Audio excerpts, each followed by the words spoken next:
नमस्कार। मैं रामनाथ प्रसाद, professor of philosophy, दर्शन शास्त्र विभाग, डीएवी कॉलेज सिवान। आज हम लोग डिग्री 2 के लिए इंडियन लॉजिक के अंतर्गत बौद्ध दर्शन में अनुमान के विचार की समीक्षा करेंगे। भारतीय दर्शन में तर्कशास्त्र के विकास में बौद्ध दर्शन का महत्वपूर्ण योगदान रहा है। वसुबंधु ने वाद विधि नामक ग्रंथ लिखा, जिसमें उन्होंने डिबेट के लिए आवश्यक तत्वों की व्याख्या की। उसके बाद सबसे महत्वपूर्ण ग्रंथ प्रमाण समुच्चय दिंगनांग ने लिखा तथा धर्मकृति ने प्रमाण वार्तिक की रचना की। ये तीन ऐसे दार्शनिक हैं जिन्होंने बौद्ध दर्शन में तर्कशास्त्र के स्वरूप को एक दिशा दी और इसके लिए पृष्ठभूमि तैयार की। इसके अलावा असंग, नागार्जुन इत्यादि दार्शनिकों ने भी इसमें महत्वपूर्ण योगदान किया। बौद्ध दर्शन में वाद विद्या के अंग के रूप में अनुमान की चर्चा की जाती है। अनुमान बौद्ध दर्शन के अनुसार सत्य ज्ञान का साधन नहीं है, बल्कि अनुमान एक ऐसा निश्चयात्मक ज्ञान देता है जिसमें हम साध्य को प्रत्यक्ष द्वारा प्रमाणित कर सकते हैं। अर्थात अनुमान से साध्य के निश्चय हो जाने के बाद उसका प्रत्यक्ष किया जा सकता है। अनुमान के स्वरूप की व्याख्या करते हुए बौद्ध दार्शनिकों ने इसे हेतु के आधार पर प्राप्त ज्ञान बताया है। बौद्ध दर्शन में हेतु और साध्य के बीच एक निश्चित संबंध के आधार पर ज्ञान प्राप्त किया जाता है, उसे अनुमान कहा जाता है। इसको स्पष्ट करते हुए दिंगनांग ने लिखा है, नान्तरीयकार्थ दर्शनम तद्विदो अनुमानम, अर्थात ज्ञात अविनाभाव संबंध के द्वारा नान्तरीय अर्थ का ज्ञान ही अनुमान है। दो वस्तुओं के ऐसे संबंध जब एक के अभाव में दूसरे का अभाव हो और एक के होने पर दूसरा वर्तमान रहे, ऐसे संबंध को हम नान्तरीयक संबंध कहते हैं। इसके माध्यम से जो ज्ञान प्राप्त होता है उसे अनुमान कहा जाता है। न्याय दर्शन में इसे व्याप्ति कहा जाता है। न्याय दर्शन में प्रतिज्ञा, हेतु, साध्य, उदाहरण, उपनय और निगमन के माध्यम से ज्ञान प्राप्त करने का विधान है, परंतु बौद्ध दार्शनिक नान्तरिक ज्ञान या व्याप्ति को ही सबसे महत्वपूर्ण मानते हैं। इसमें बौद्ध दर्शन के अनुसार न्याय दर्शन की तरह ही अनुमान के तीन घटक माने गए हैं: पक्ष, साध्य और हेतु। पक्ष उसे कहा जाता है जिसमें साध्य की कल्पना की जाती है और हेतु का दर्शन होता है। हम हेतु को देखकर साध्य के बारे में सोचते हैं कि इसमें साध्य हो सकता है। जैसे पर्वत पर धुआं देखने के बाद हमारे मन में आता है कि इसमें आग हो सकता है, क्योंकि धुआं और आग में एक नान्तरीयक संबंध है, एक व्याप्ति संबंध है, एक ऐसा संबंध है कि जहाँ जहाँ धुआं होता है वहाँ वहाँ आग होती है, और जहाँ जहाँ आग नहीं होता है वहाँ वहाँ धुआं नहीं होता है। पाश्चात्य तर्कशास्त्र में इसे माइनर टर्म कहा जाता है। अनुमान के दूसरे घटक के रूप में बौद्ध दर्शन ने साध्य को स्वीकार किया है। साध्य उस ज्ञान को कहा जाता है जिसे हमें सिद्ध करना होता है। अनुमान की प्रक्रिया में जो प्राप्ति होती है, जो ज्ञान होता है या जो निष्कर्ष के रूप में निकलता है, उसे साध्य कहा जाता है। जैसे पर्वत पर धुआं है, क्योंकि पर्वत पर धुआं है, इसके आधार पर जब हम यह निष्कर्ष निकालते हैं कि पर्वत पर आग है, तो इसमें आग को हम साध्य कहते हैं। पर्वत पर धुआं देख करके पर्वत पर आग की कल्पना और धुआं और आग में संबंध को जानना, तीन प्रक्रियाएं। ये साध्य जो है उसको पाश्चात्य तर्कशास्त्र में मेजर टर्म कहा जाता है। अनुमान की प्रक्रिया में बौद्ध दर्शन के अनुसार सबसे महत्वपूर्ण घटक हेतु है। हेतु को चिन्ह या लिंग भी कहा जाता है। इसके आधार पर हम अनुमान की क्रिया को आगे बढ़ा पाते हैं। अनुमान एक ऐसा पद है जो पक्ष में रहता है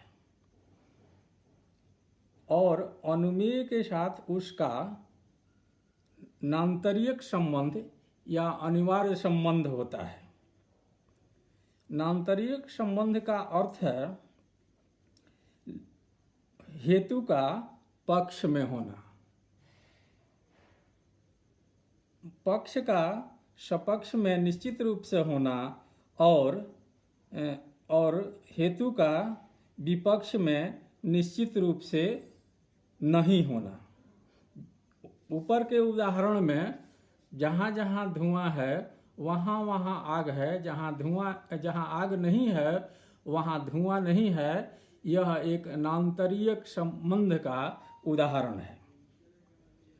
इसमें पर्वत पक्ष है, अग्नि जो है वो साध्य है और धुआं हेतु है। हेतु में अगर इस तरह का है कि वह पक्ष में गुण के रूप में या धर्म के रूप में वर्तमान है या पर्वत पर देखा जा रहा है, तो उसे सद हेतु माना जाएगा। उसे माना जाएगा कि यही वास्तविक हेतु है। इसी तरह वह भावात्मक आग के सभी भावात्मक उदाहरणों में पाया जाता हो, जैसे जहाँ जहाँ धुआं हो वहाँ वहाँ आग हो, तो इसको कहा जाएगा कि यह सपक्ष में निश्चित रूप से उपस्थित है। जहाँ जहाँ आग नहीं है वहाँ वहाँ धुआं नहीं है, तो इसे कहा जाएगा कि लिंग या हेतु विपक्ष में निश्चित रूप से अनुपस्थित है। इस तरह बौद्ध दर्शन में लिंग या हेतु के 3 लक्षण बताए गए हैं। हेतु पर विचार करते समय ही बौद्ध दार्शनिक व्याप्ति के स्वरूप या नान्तरीयक संबंध के स्वरूप पर भी विचार करते हैं। न्याय दर्शन मानता है कि व्याप्ति की स्थापना अन्वयात्मक ढंग से व्यतिरेकी संबंध के आधार पर और अन्वय व्यतिरेकी तीन रूप में अलग अलग ढंग से अलग अलग प्रकार की व्याप्ति की स्थापना होती है। बौद्ध दर्शन इस मामले में ज़्यादा निश्चित हैं। वे कहते हैं कि अन्वय व्यतिरेक और अन्वय व्यतिरेक से अलग अलग व्याप्ति की स्थापना या नान्तरीयक संबंध की स्थापना नहीं होती है, बल्कि एक ही नान्तरीयक संबंध को तीनों तरह से पुष्ट होना जरूरी है। इसमें अन्वय के आधार पर व्याप्ति की स्थापना हो, उसके बाद व्यतिरेक के आधार पर स्थापना हो, और तब जाकर के हेतु का निर्धारण हो। जैसे पहाड़ पर धुआं है तो पहाड़ को निश्चित रूप से आग को निश्चित रूप से पहाड़ में होना चाहिए, धुएं को निश्चित रूप से पर्वत में होना चाहिए, और जहाँ जहाँ धुआं पाया जाता हो वहाँ वहाँ आग को पाया जाना चाहिए, और जहाँ जहाँ आग नहीं हो वहाँ वहाँ धुआं नहीं होना चाहिए। उनके अनुसार व्याप्ति अंशतः अन्वय और अंशतः व्यतिरेक के द्वारा स्थापित होती है। यह व्याप्ति को वे दो प्रकार का मानते हैं, एक तादात्म्य व्याप्ति और एक कारण कार्य व्याप्ति। तादात्म्य व्याप्ति वैसे व्याप्ति को कहा जाता है जिसमें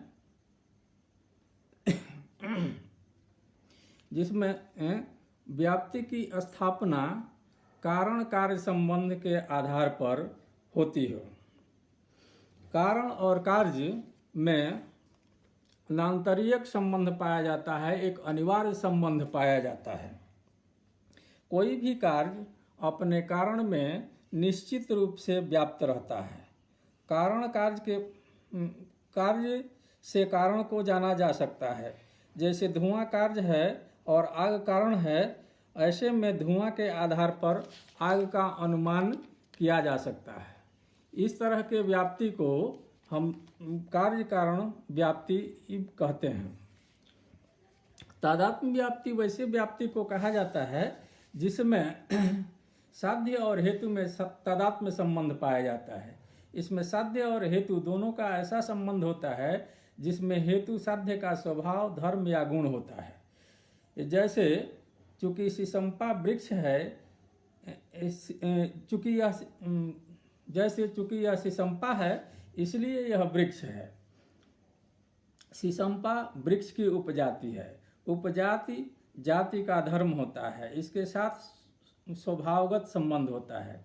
इसलिए शीशम्पा को देखकर हम वृक्ष के बारे में जान सकते हैं।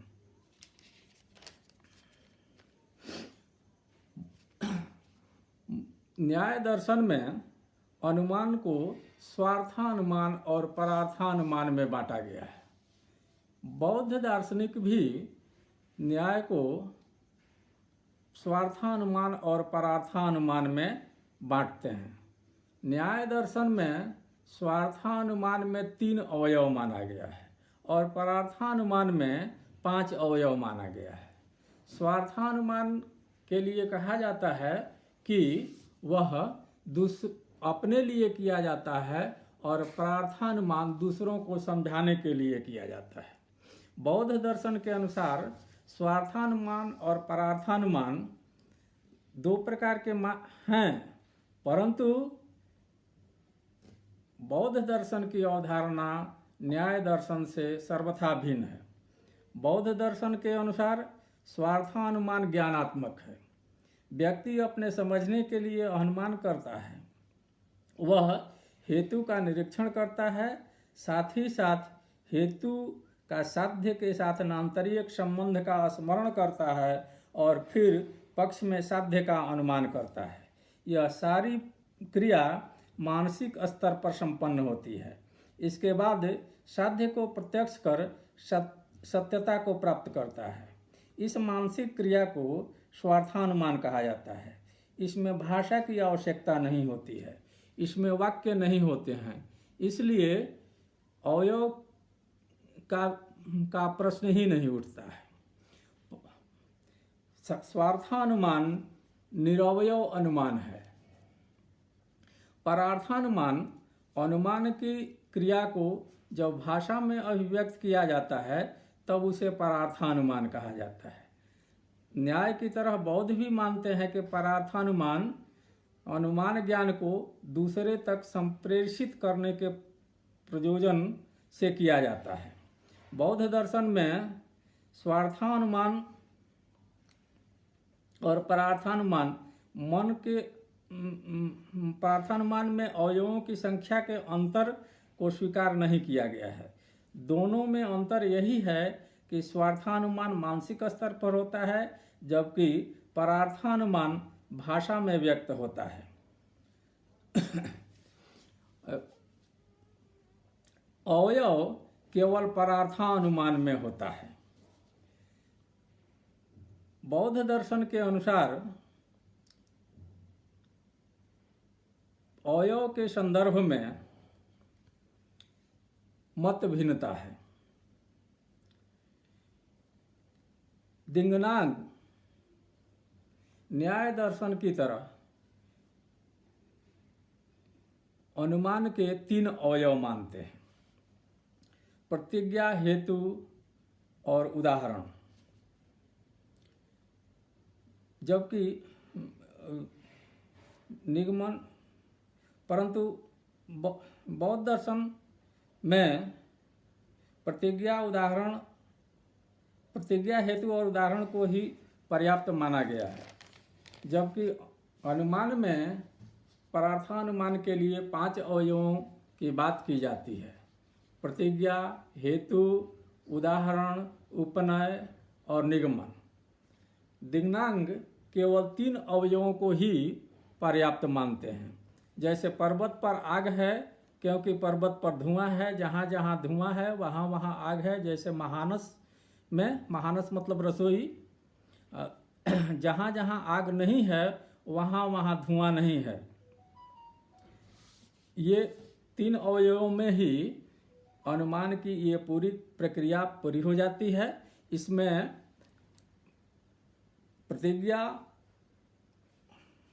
प्रतिज्ञा और हेतु दोनों न्याय की तरह ही हैं, परंतु उदाहरण वाक्य में अन्वय और व्यतिरेक दोनों का प्रयोग किया जाता है। यहाँ भावात्मक और निषेधात्मक दोनों प्रकार के उदाहरणों के आधार पर व्याप्ति को सिद्ध कर तब स्वीकार किया जाता है।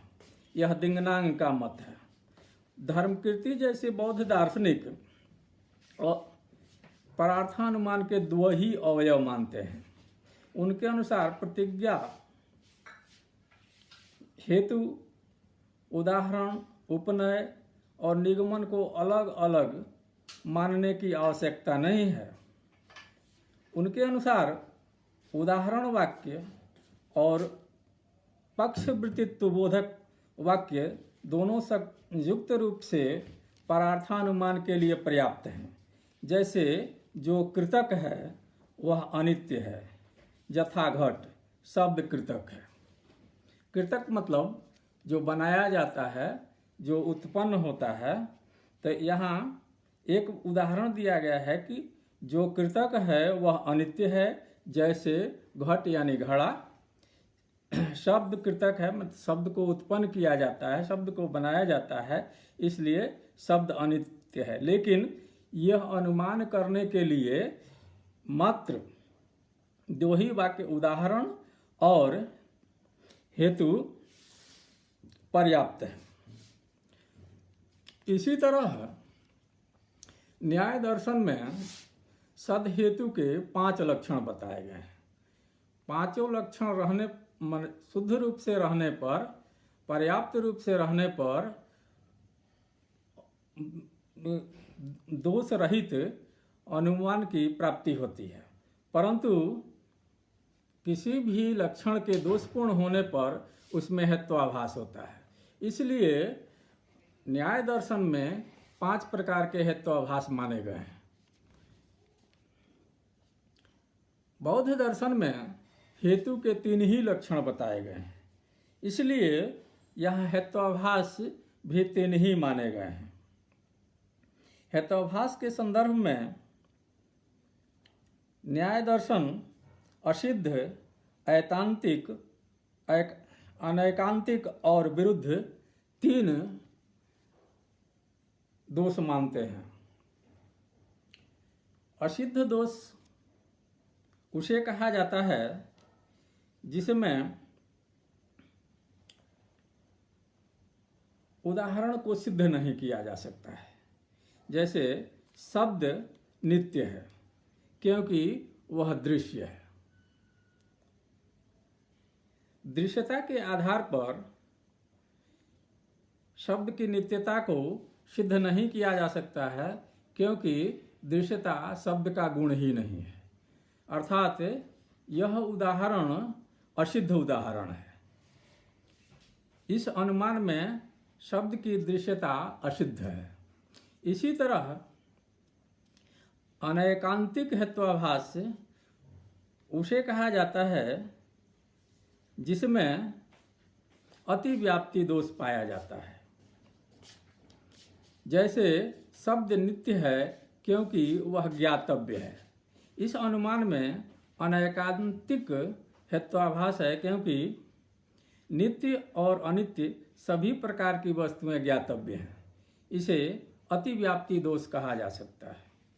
विरुद्ध हेत्वाभास जैसा कि अर्थ से ही स्पष्ट है, हेतु से साध्य को कभी सिद्ध नहीं किया जा सकता है। जैसे शब्द नित्य है क्योंकि कृतक है। यह असिद्ध, ये विरुद्ध हेत्वाभास का उदाहरण है। विरुद्ध हेत्वाभास इसलिए है कि कृतक नित्यता का अनित्यता का उदाहरण है। जो भी वस्तु कृतक होती है या जो बनाई जाती है या जो उत्पन्न की जाती है वह नित्य नहीं होती है, शाश्वत नहीं होती है। परंतु एक विरोधी उदाहरण के माध्यम से हम उसके ठीक विपरीत अनुमान कर रहे हैं, इसलिए यह दोषपूर्ण है। विरुद्ध एक हेत्वाभास है। इस प्रकार हम देखते हैं कि बौद्ध दर्शन ने अनुमान के स्वरूप और उसके दोषों पर विस्तार पूर्वक विचार किया है। इसका विचार न्याय से अलग और मौलिक है। नमस्कार।